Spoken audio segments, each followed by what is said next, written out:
Welcome to Ginza. This is East Ginza, Higashi-Ginza, which is filled with a lot of hotels, especially the 2 to 3 star hotels, 4 stars, maybe even a 5-star, I think. We'll take a look at that as we walk around this neighborhood, a place that many of you probably that are visiting Japan want to stay. So let's get going. It all starts right here behind me. You can see the Kabuki-za theater. This is where Kabuki theater in Tokyo takes place. There's other locations. This one's the main one. It's got a long history to it. It was rebuilt after the Great Tohoku earthquake of 2011 because of structural issues that were found in an old building like this. And now in the back of it has got a massive skyscraper. You can really see it when you cross the street from the other side. The only issue is that from the other side, there's like not great signal, believe it or not. This is also an area surrounded by a lot taller buildings, but it is an impressive building nonetheless. The facade of it looks the same as it did before, but it is a much stronger building. When you pan up, you can see that massive skyscraper in its back, which is kind of interesting, I would say. It's just kind of interesting architecture. Let's take a look at it from the front here. This area also draws a lot of visitors, tourists to come in and take a look at this really interesting. I see Brandania is also at the airport. She always catches a live stream when she's getting ready to board a flight. How you doing, Brandy? We'll take a look at those pictures in a second, but I'm just gonna pan around Higashi-Ginza. Now, Ginza is just over there, about 300 meters. It's really close. Higashi-Ginza is my backyard. So it's a place that I know quite well walking around here as a Tokyo fire truck goes by in the distance here. Let's take a look on Google Earth exactly where we are in the city of Tokyo. Very close to the Imperial Palace, you can see, also at Haneda Airport too, for that matter. So there's the Imperial Palace on the top right there, and going down into the heart of Tokyo's city streets, you have that blue spot, which is me and you, because you're here too. We're gonna dig right in there, and it's not an inspiring picture of, it's just a bunch of buildings in a city block. In World War II, on March 10th and 9th and 10th of 1945, this whole area was burned down. So it's all rebuilt. There's very little that survived the firebombing of 1945. And what you have is, although Tokyo being a historical city as Edo, very little remaining of that in this area. But you can see as we crank through that building, through all this cement and glass and steel, you have the facade that we are in front of now, which is such a traditional site. That little blip is where, I guess, historical Ginza is based. That's Yonchome, the 4th town, and that's the main intersection with the Wako department store and the bell right there that just went off not too long ago for 2 o'clock. The river is between the river and the Yamanote line. So that's what really makes this such a convenient place. Its location. Ginza's got a very good name brand to it. It's the brand of luxury for maybe worldwide. You think of Ginza, you think of luxury, high class. This is where a lot of the money was back in the day, and it still is as you walk down the main street. Higashi-Ginza station is pretty much connected with a long walkway to Ginza station. So you could get from here to the Yamanote line in a 10-minute walk. It's not that bad. This is such a convenient place. Before we walk around, I want to just show you a little bit, walk through the map here of hotels and accommodations, because many of you are visitors coming here. This is it. I'm going to put in here just hotel. You can see there's the Yamanote line on the top left there. So Higashi-Ginza, East Ginza, you put in hotel, boom. There are so many, and you can see they're between, I don't know, like $120 to $400 a night you can get in. So 3 stars, most of them, some 4 stars in there. The Marriott Courtyard, which is very famous. A lot of viewers have stayed at that Aloft right next to it, which was, well, that's kind of pricey. Aloft is 69,000 yen. There's a 7,000 yen hotel, so that's about $40, $50. So the prices vary quite a bit in this area, but there are a lot of accommodations. Many of you probably have stayed here. If you want to say where you stayed, you can say it in the live chat or in the comments below, because it's always great to hear where other people are. By the way, I don't know if you guys use Discord, but our Discord server yesterday passed 20,000 users. 20,000 people on our Discord server, which is incredible. It's like a crossroads of travelers and people who are interested in Japan, sharing information. If you'd like a link in it, I'll put it in the description, as well as you'll probably see it in the live chat here. Congratulations, and thank you to my moderators there, to Jim, Peso, Tim, oh gosh, Joy, Jeanette. We got so many wonderful moderators. I'm probably missing a few. Yeah, I'm missing a few. I'm sorry about that. Alex, gosh, it's been a while. I'll get back to you guys. We'll probably have a meeting too to say congratulations, but it's a big milestone. All right, so the images here are pretty cool. You can actually go inside. They got a couple of gift shops right there on the end of the Kabukiza theater that you can go into. I made a little video here. It'll pop up. So I went inside. This is brand new. It's a souvenir shop for Kabuki-cho. Isn't it Kobuki-cho? Did they make a misspelling there? I don't know. But a lot of gifts, confections, box stuff. Japanese like to give food as a gift because it doesn't take up space in the house. You eat it and it's gone, you know? Nobody really likes keychains. You'll get them, but they end up in a basket somewhere, eventually thrown out. These ningyo yaki are really popular in this area because Ningyo-cho also nearby. I think these might be some of the characters from Kabuki theater in the past, but their brains are filled with red bean paste. It's kind of fun to take a bite out of their head and get a nice sweet bite in there. There's a couple of cafes inside here. This is the first floor one. A hot coffee is about $5. That's a pretty reasonable in there. In the basement, this takes you down to the station. I like the fact that on the sides of the walls, you got all these historical photos of the Kabuki theater actors and actresses, probably from current productions too. Posters for new theater going on now. This is a slice of real Japanese history, and I have to admit, I've only been to Kabuki once. I've been to No Theater twice and Kabuki once, and it's something that maybe I got to do an episode on because I think it needs to be explained. What do you guys think? In the basement here is another gift shopping area. It's kind of fun to walk through. There's a lot of craftsmen, local arts and like things like fans, material, things made out of kimono material, cups, teacups, green tea, confections, all sorts of stuff down here. There's some fans right there. Massive chochin, so it's kind of cool to take pictures down here. At least I thought it so. There's a dryaki booth cooking some stuff in there, so it's pretty interesting. In the basement there. I had not been in the, it'd been a while since I was down there. It's changed quite a bit because they've been renovating the basement area for a while. So let's take a look at these posters here, see what's on the play. So Kabuki is very famous. You're gonna have men only. And you can see the men play the women's part. This is just part of the culture, okay? There's like a boy. Is that a boy in there? That is. Check it out. They got like little kids in here. That's awesome. Either that or this is AI and they were changed to the faces of little kids. I don't know. I think these are just kids. That's pretty cool. Budding Kabuki theater actors. That's awesome. The faces of this next play for Reiwa 7. October to the 21st, and here are the main actors up here. Some famous faces. Yeah, the kids are the main people, writes Insaya. This particular performance going on until the 21st. Look at that. The men play the women's parts, by the way, too, and that's all part of Japanese culture. And I don't think that they should change that.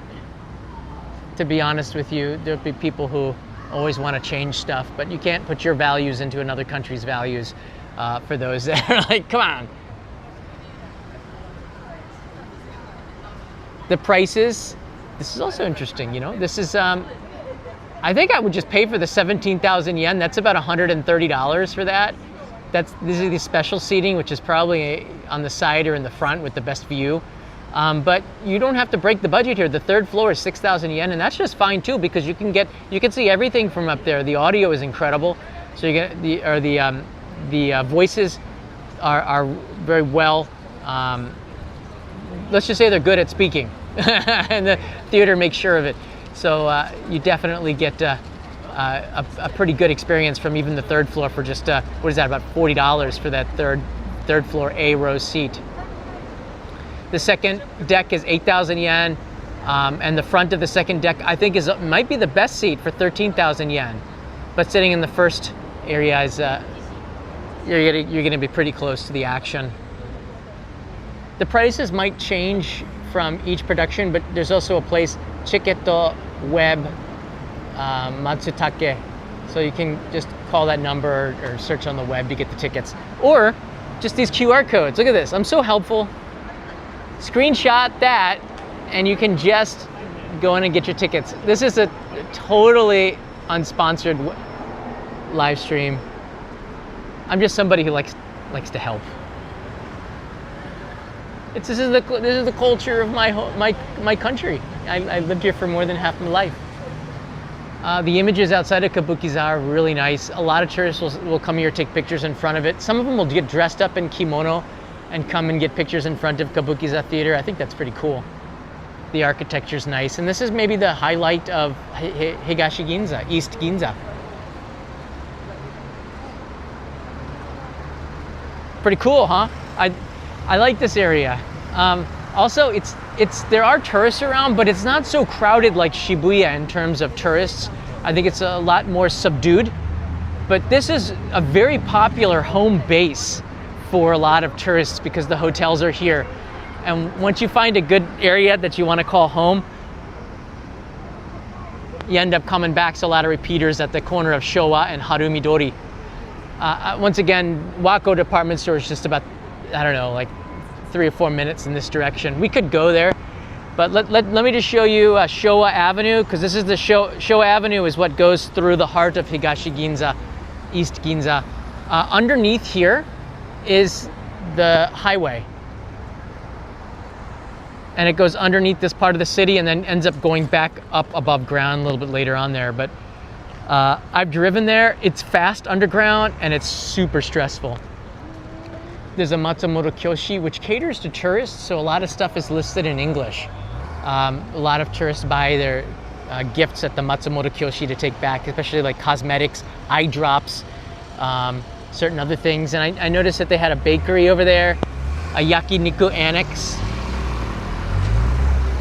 Across the street, a lot of tourists were going in there to get their stuff. That's a Toyota. All right, let's go across the street here. Fingers crossed on the signal. You get a lot of these show-off cars coming through Ginza as well. Okay, we'll follow the traffic. Across the street is a historical place. I kind of want to just show it to you. It's hard to see, but that red banner there is one of the first Indian restaurants in Japan, believe it or not. I've gotten a chance to talk with the owner in the past. He's a really nice guy. We were both on the same show called Hirobi, which is a TV show back in the day. I haven't seen him around, but he was, I guess he had some health issues, but this building I hope is never sold. It's got, in fact, if you're here for lunch and you want to have one of the most delicious chicken curry rices in the city, Nile's restaurant is very, very famous here. The lunchtime usually has a line. I don't know how it's been doing in the last couple of years. Last time I was in here was like 10 years ago. But their chicken, it falls right off the bone. It is amazingly good. And it's a throwback because a lot of these older businesses have sold out. And they've stuck around because Nairo-san is very famous. His dad was a resistance fighter. And he has quite an interesting story. They fled India to come to Japan. You can get it as takeouts, but as you can see, the curry rice, 1,650 yen. For Ginza, that's pretty good. You can get it away, take it away. It's eat it at your hotel room. Iwate chicken, so it's all domestic chicken, which is great. Oh my gosh, the smell coming here is so good. I gotta take Kanai here for lunch soon. I really do. Nairu is in one of my favorite Indian restaurants in Japan. I haven't seen Nairu-san in a while. His dad, you know what? Aiken, how you doing? Any good vending machines around? Let's see what we can find, brother. Let's see what we can find. Just to tie this up here. Now, it never happened, but Naidu-san's dad was a freedom fighter in India. He had quite a story. You know, where India in World War II was fighting against the British. They got their independence, I believe it was 1948, right? And the enemy of my enemy is my friend, right? So who was the enemy of India's enemy? Was Japan, but not for the best reasons, because they were fighting in World War II. So there were freedom fighters in India that were here in Japan. But Naidu-san's father, I believe he came here in the 30s and was awarded some medal, and I believe it's on display in the restaurant, from the emperor. I think he was one of the first foreigners, or a very select number of foreigners that have been selected for this award from the emperor, but it's apparently in there. And his father was going to be played by Jackie Chan, which is weird, but Jackie Chan was going to play either his father or main character, and I believe there's posters in the movie, but the production fell through and it didn't happen. But if you go in there, you can ask about it. In fact, I think if you just search Jackie Chan and Nairu, N-A-I-R, you might find some info on it. But yeah, I've never had a bad meal at Nairu. All right, we're gonna walk a little bit this direction. The other side's okay, but it's the part between Higashi-Ginza and Ginza that is the most interesting. So we're still in Higashi-Ginza, as you can see here, and hopefully the signal stays strong because we're getting into a more crowded area. Let's take a look at the map. We can play this out. There's Kabukiza, which takes up a great percentage, a lot of space there. This is underneath here, Showa Dori. You can see there's a highway, but there's also the main Shutoko, which is on this side here. The Shutoko, which is the main highway through Tokyo, in this part, they actually dried up a river and they built a highway in the dried up river because they had to move so fast for the 1964 Olympics. They didn't really plan it so well, so the highway kind of meanders like a river would. So it's pretty interesting. We're here now, so we've come across the street. So we're gonna walk around some of the alleys here on this side. This side, there's some interesting stuff here. In front of this theater there's a bunch of food trucks on the weekdays. I don't know about the weekends, but on the weekdays there used to be about 20 food trucks here. So I'm not sure if it's still around, but that was interesting. And there's a park that you can eat it in right here. This is also on Miyuki-dori, which is it's still Higashi-Ginza. And there was on this side here, the Iwate. If you guys like Tohoku, Iwate has their prefectural store right here. So you can get some good stuff inside of here from Iwate. I did a live stream in there back in the day, right across the street from the Kabukiza theater. All right, so let's take a look at this side, next to the Tokyo State Ginza, some of the hotels, as well as the older Ginza businesses, which take up that space between Ginza and Higashi-Ginza. Captain Spack Jero, hello from India. Nice restaurant goes on my list. Hopefully soon, Japan trip. It's been a while. I hope you're all well. Thank you for that, Spack Jaro. I can't even say that, Spack Jaro. Appreciate the support, brother. The architecture here has changed quite a bit. There's a hotel, the Millennium Mitsui Garden. There's a couple of, that's the Marriott's down there, the courtyard. This building is really interesting. And I had dinner at a French restaurant once up there. It was a business dinner. I didn't pay. I don't think I could have afforded it, but it was very good. The client asked if I could bring any friends, and I brought Jennifer with me. So that was about 10 years ago, I think now. But it was really good food. Okay, let's explore these alleys here.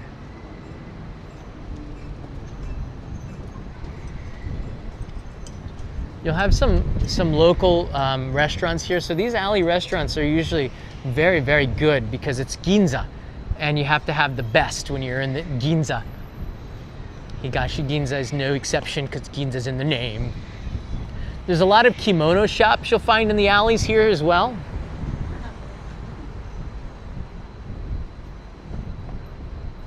For those that haven't been watching in a while, this is now the iPhone 17 Pro, so hopefully the quality is upgraded. The zoom certainly is, but I never really use it that often, so it's not as useful. Here's the Solaris Hotel, and we're coming up with the Tokyo Stay Hotel, I believe. Those are two popular places. Solaris is really well positioned. I can't remember what this was before, but it looks like it's a renovated old building. It looks kind of like it's a new building. Here's the Tokyo Stay. It's hard to find because the sign is on the building, but nothing from the side. But that's a very comfortable business type of hotel, but the prices are reflected based on its location, so it's going to be a little bit pricier. However, if you can get a good deal, this is a pretty darn good location. All right, what are these tourists doing here? Let's go across the street. Oh, I know why they're there. That's Ippudo. That's that chain ramen place. I don't know why people go there. I don't think it's that good, but I guess if you're a tourist, there are things that you've got to do, and going to Ippudo is important. There's always a line, and it's always tourists. That should tell you something. It's not that it's bad. It's just that it's Ippudo. It's mid, right? You're gonna get a good bowl of ramen, but it's not like, I wouldn't wait in line for it. Unless it was lunchtime, and it's not, it's 2 p.m. Solaria Hotel. It's very nice. There's Showa Avenue right here, Showa Dori.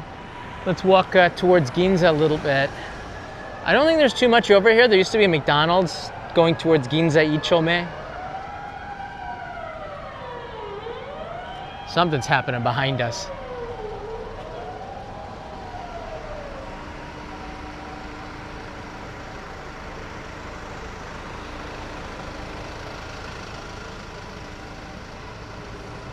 You always get really fancy stuff inside these hotels.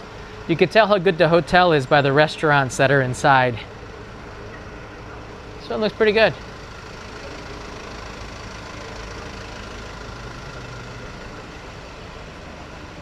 A lot of perfume shops, a lot of boutiques. That's Ginza. But this part between Higashi-Ginza and Ginza Station has gone through a lot of renovations over the last 10 years. What's this? Inner Beauty Salon. Inner Beauty Counseling. Okay.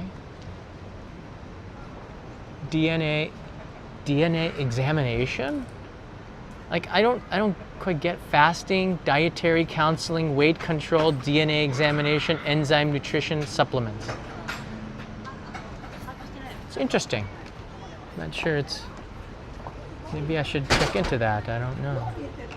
Soy protein. This is a alternative diet shop. That's interesting to me. Thank you. This would be a good place for it as people are, you know, trying to stay in shape, I guess. Little roadside shrine over here. Let's go take a close look. This has been here for as long as I've been in Japan, because I've walked by here hundreds of times. But it's nice to see a little shrine like this. Probably predates, no, definitely. What it means is in this area right here, for hundreds of years, there was a shrine here. So they built the shrine, they built the building, but kept the shrine because the shrine was here back then. And if they rebuild this building, they'll have to redo the shrine too. You'll find shrines in like alleyways as well. They don't get rid of shrines, they just build around them. It's fascinating to find.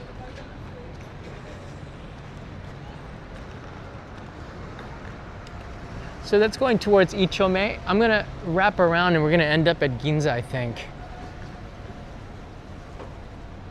This is East Ginza. This is on the east side of Ginza's Chuodori. A lot of hotels here back in the clay, yeah. I did a video at this next shop for NHK in 2010. That's freaking, I can't believe it's been 15 years. I can't believe it's been 15 years. And this is, if I had the budget for it, I would do this episode, all right? I don't think I'm ever gonna get the budget for it. I wanted to follow a kimono from a customer ordering it. Kimonos can run up to like more than $100,000, okay?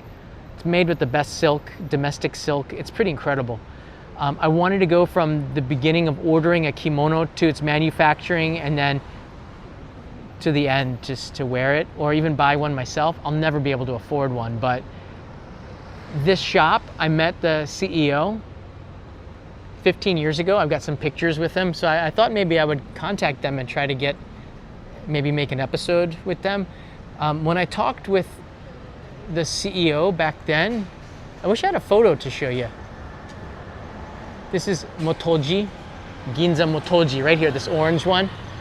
He told me that a lot of non-Japanese are buying kimono, especially from the Middle East.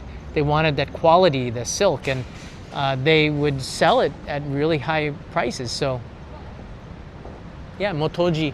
The inside hasn't changed in 15 years. This is the same place. You can see the sandals. And that's where I tried on the kimono, in that area right here. There's a little tatami space. Looks nice, huh?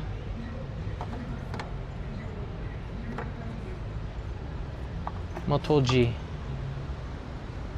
The silk, the obi, I think it was about $20,000 for just the silk obi that I wore when I was in there. So if you're interested to get a kimono, this is the place.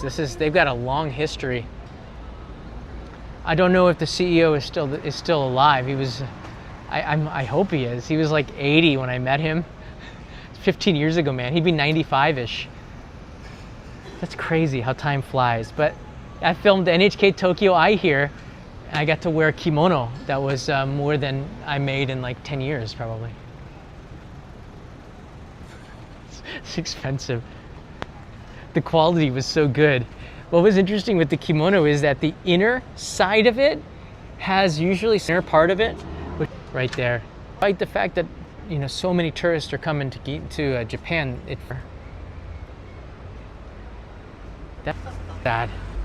Meguro, which is very famous, so you're gonna get a different. We walked right past it. Does anybody know what that is? It's like, what? That's so nice.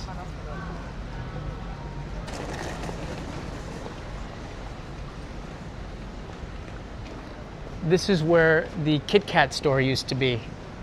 It also is where Quiznos sub store was. It's one of the locations that never succeeds. So if you have a business there, your business will fail. It's like one of those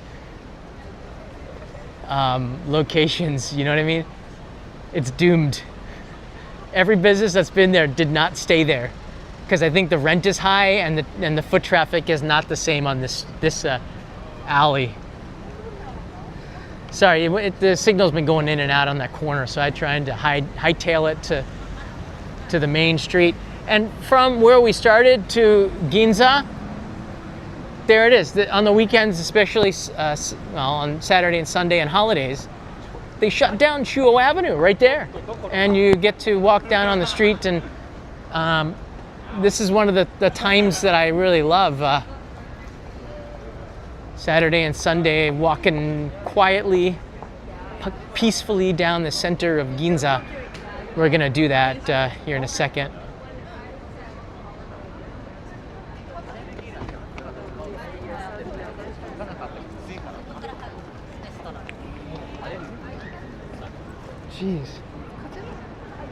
Jeez Louise. See, a lot of these people got these umbrellas. It's not hot out, but it's a little sunny, and these umbrellas will nail you in the eye if you're not careful.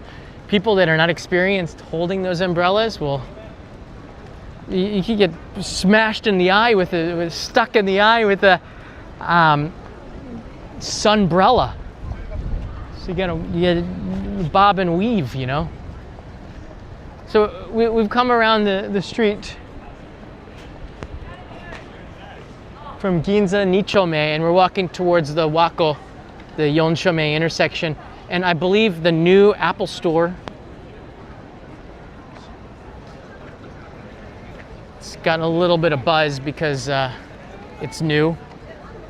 But they closed down this location. They had the Apple store at the front near Shimbashi, about 10 minutes walking to the end of this street. And they rebuilt it better, I guess. It's on the corner here. I was wondering what business was going to be here. They wouldn't announce it. But it's the new Apple store, and looks, I guess, okay. I think the Apple store has become more or less irrelevant because the service stinks. Or it's not nearly as, I shouldn't say it stinks, it's just maybe because there's so many people who buy Apple stuff now, you don't get the same level of customer service as you did before. It doesn't feel the same anyways. What was interesting with the building before this, and I'd been in there, in fact I worked with Apple like 20 years ago when the building was new, and I was on iTunes.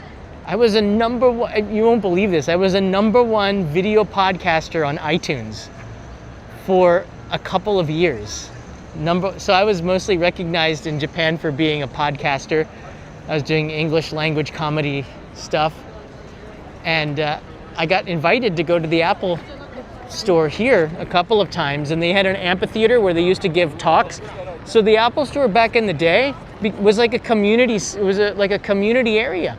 And I wonder if they still have it like that, but anybody could use it. I guess you could reserve it if you're part of the community. But I gave a couple of presentations in there, and it's kind of cool. I was like a little minor celebrity in 2006, 7, and 8, and 9. It was about 4 years.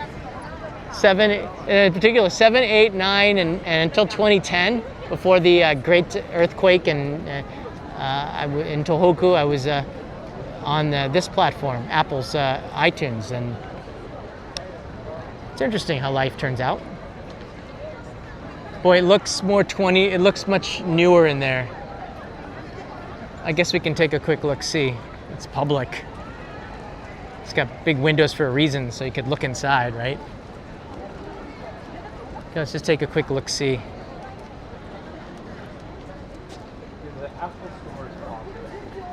So not much on the first floor, just a lot of people waiting.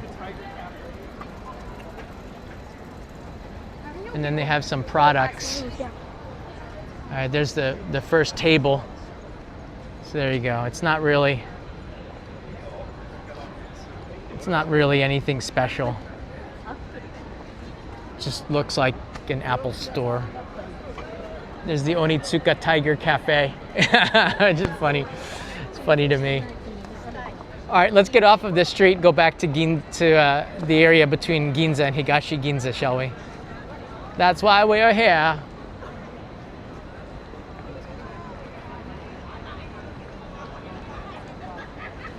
I want to tell you something. I already have a scratch on my iPhone 17 Pro on the blue paint. This iPhone, although it's nice, why don't they just forget painting it and just give me the silver aluminum color? I just want an aluminum colored iPhone. Can we do that? Apple, you listening to me? You know what'd be the coolest color? No color. Give me a plain aluminum silver iPhone. You can't, no one's gonna see the scratches on that. I don't want paint. I don't care about color. Give me an aluminum color. You know? I don't, it's a good tool, but I don't see why everybody gets all excited about smartphones 20 years after just the first one came out. It's kind of, need to get a life if you're go out on a date and go get some friends. If you're so wrapped up in smartphones, it's not a big deal anymore. They're all pretty good. You're gonna get a good phone no matter what. The modem's improved on this, and the photos, the zoom lens. There's a lot of good benefits. I could charge it again. There are charging issues with the 14 Pro. That's Kimura Bakery. They have my favorite sandwich. Let's see. Well, let's go see. You know what? Let's go pop in and get a quick look-see for 30 seconds.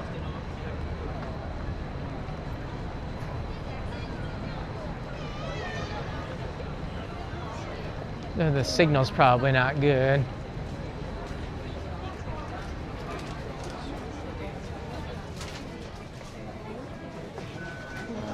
Price went up.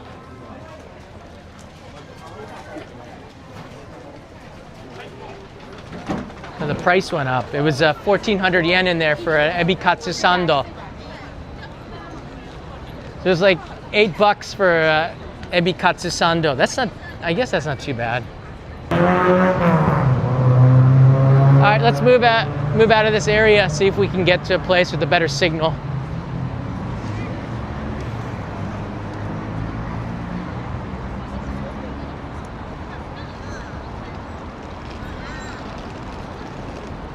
Here's the Mitsukoshi Lion.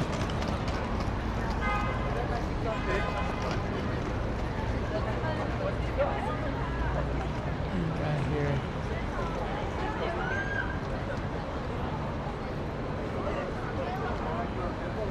Cobra Bebop is in the house.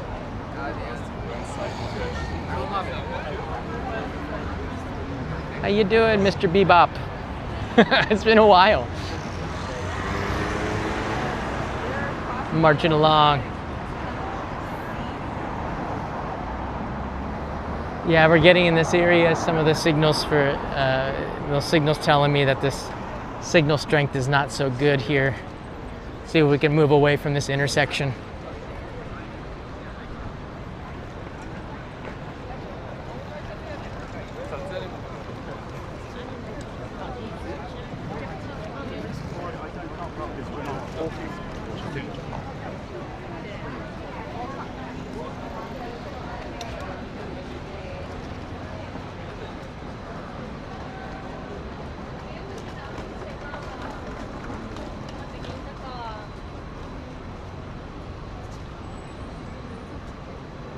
All right, we're moving away from the intersection.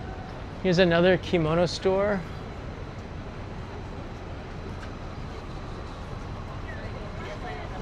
So this would be considered Ginza, but underneath here, so we should be back here with the signal. This is the underground walkway that's open until a little bit after midnight. So it's really hard to go from one side of the street to the other. There are no crosswalks between Higashi-Ginza and Ginza. You have to go underground here, and you're able to get through there a lot easier. And when it's raining or if it's really cold outside, these underground passageways become a savior. You could actually walk underground from here all the way to Tokyo Station, which is about a 20-minute walk, but that makes it super convenient in times of snow, or it's really cold, or there's a typhoon, or it's really windy. If there's a typhoon, you probably shouldn't be out. But sometimes typhoons are just like whimpers and not roars. There's the Happy Pancake, which tourists seem to really like in that building. I got a story on that brandy, right? One of these days. Oh yeah, get that one out. It's always fascinating to me though, when you look at the store on my right, that they still have like old, and this is what makes Japan great, they still have old analog film cameras on sale here. I kind of like that. These are really old ones, classics, and the prices aren't too bad. It's just the demand. I don't know how high they are, but you can get almost like Japan's history is in their cameras. Nikon, they say Nikon in the US. Sony wasn't really a player. Minolta was back in the day. Look at these old cameras here. Ricoh. Sony now one of the leaders, Canon the leader, Olympus. But I think Matsumi took us to a yakiniku dinner here, right? Somewhere around here a couple of years ago. It's a Ginza suit store.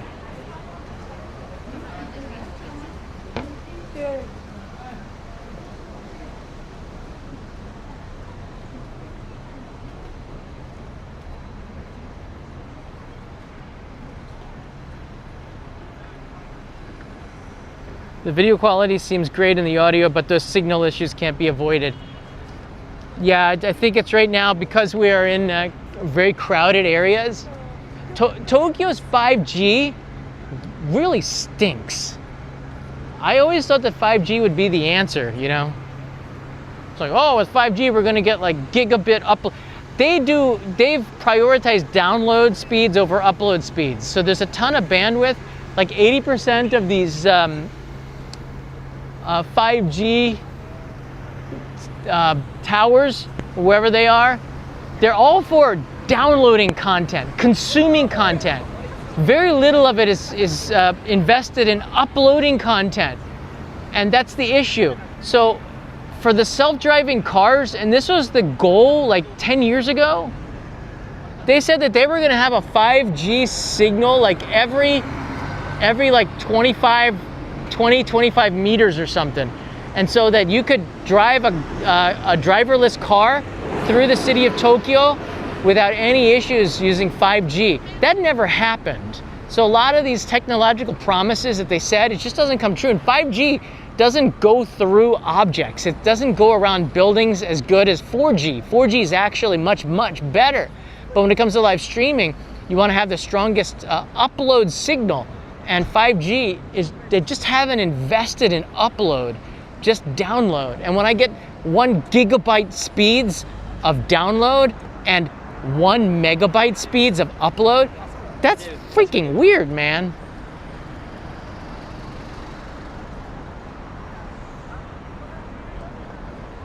Let's see here. What do we got? I don't care about these people. Kind of kimochi warui, to be honest with you. Don't know. Not really into idols. Mugicha. It's nothing really appetizing. No, I don't know. It's hard to find vending machines. Yeah, Iken's got it right. The 4G, on the 14 Pro, I'm using 5G now, but on the 14 Pro, I turned off 5G. Not only was it a battery drain, and it just did not do a great job on that older phone. But the modem in here is much improved, so there are times where I have no 4G signal, but the 5G is good enough. So I'm finding that the two have to just, look at that old car. The two of them kind of work together now, but to be honest, I don't know what 6G is, but just bring it on. Bring on the 6G. I think they're already working on it. But I gotta be honest with you, if I didn't have this particular app, I probably wouldn't be able to live stream at all, because the YouTube app doesn't use the HEVC, which is a different codec, which means that it requires half the amount of data to get an HD size video. And I've already talked to YouTube and I said, look, why aren't you putting an HEVC in your app? But Prism does. But Prism now is a paid app. I paid $85 for the annual plan to use this software. But it's still the best. It's still best for what I do here for YouTube. But the 6G speeds, I think Seoul, Korea has it, maybe.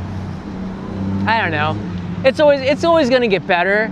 But right now, I think we're not limited by the phone or the technology. We're limited now by the towers and its placement and its ability to. That might be a 5G millimeter wave. Sometimes they put them inside where the power electricity areas are, but the phone booths, for example, are 5G millimeter wave transmitters. But we're limited by what Docomo and they just don't see it as profitable or a reason to invest in that. We get kind of screwed, but hey, I've let my complaints be known. I'm just one man fighting a war.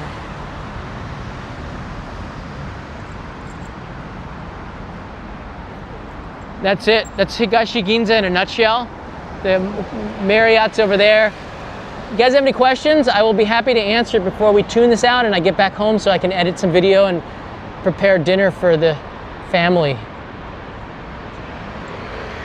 Google does not want to pay for HEVC. Maybe not. Apple, they have it. The Pixel has it, but I guess the app doesn't. I don't know. I've already told them. You know, I talked with them about 3 years ago, and they said that they were waiting for AV1. But AV1 does not have encoders for uploading the videos. They have encoders for downloaded videos because it's too processor intensive. So I don't know when AV1, but AV1 requires like 20% of the bandwidth that MP4 does. So, and you can get 4K easy.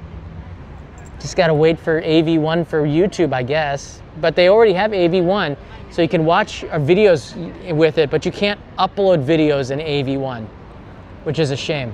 The codec thing is something I've been on top of for the last 10 years. It's been a big issue with, well, at least since I started this channel in 2017, almost 10 years now, eight and a half years. Ginza's pretty expensive. I have to be honest with you in terms of price. This is a 3-star and up kind of a place.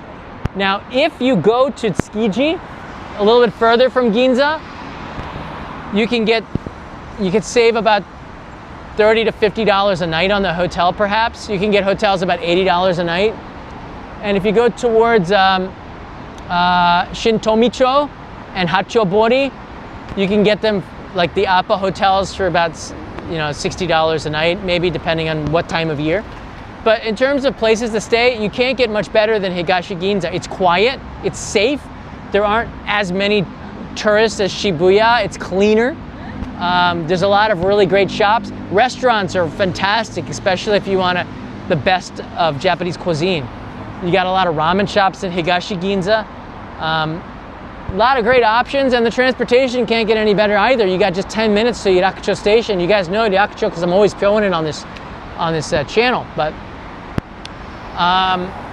there you go. If you have any questions, you can leave them in the comments below about Higashi-Ginza. This is my backyard, so I know quite a bit about it. There's a Don Quixote and Shiodome and Chimbashi within walking distance. You can walk to Akihabara from here in 45 minutes if you really like to walk. You can walk straight this way to Asakusa in about an hour. Just keep going straight. You ride a bicycle in 20 minutes, about an hour walk straight up. So it's convenient. You go that way to Shinagawa in about an hour as well. So I know this course. This was the old Tokyo Marathon course. So I ran it 5 times back in the day. Can't get in anymore. All right, thanks everybody. If you have any questions, I'll see you then. But I really do appreciate the support. Oh, one last note here to the Daimyo supporters. So like, I always put a photo in the boxes, and some of you might not get the message, but the packages were sent out a few days ago. You should get the notification, the tracking information from Japan Post. But Leo took out the 5 of the photos from the boxes, and he put them in his car. And I don't know whose boxes don't have them, because I just figured they were all in there. But yeah, if you didn't get a photo in your box with an explanation of the stuff inside, let me know and I'll resend it in the next month's box. Kids are gonna do what he does, but he collected the 5 photos out of the boxes and he stored them and he didn't tell anybody. I would have a word for him when I come back. But I thought that was hilarious when I found it. I was like, oh crud, whose are these? So I got exactly the amount of photos, so that means 5 photos are gone. It's funny. Brandy, it could have been your package. I don't know. All right, take care. Just a little fun note here. Take care. I'll see you in the next stream in a couple of maybe tomorrow. Shall we say tomorrow? No? I don't know. Hold on a second. I'm supposed to have a black box with the chats coming in, but it's not coming up here. Should be there. Anyways. All right, take care. I'll see you again next time. Mata ne.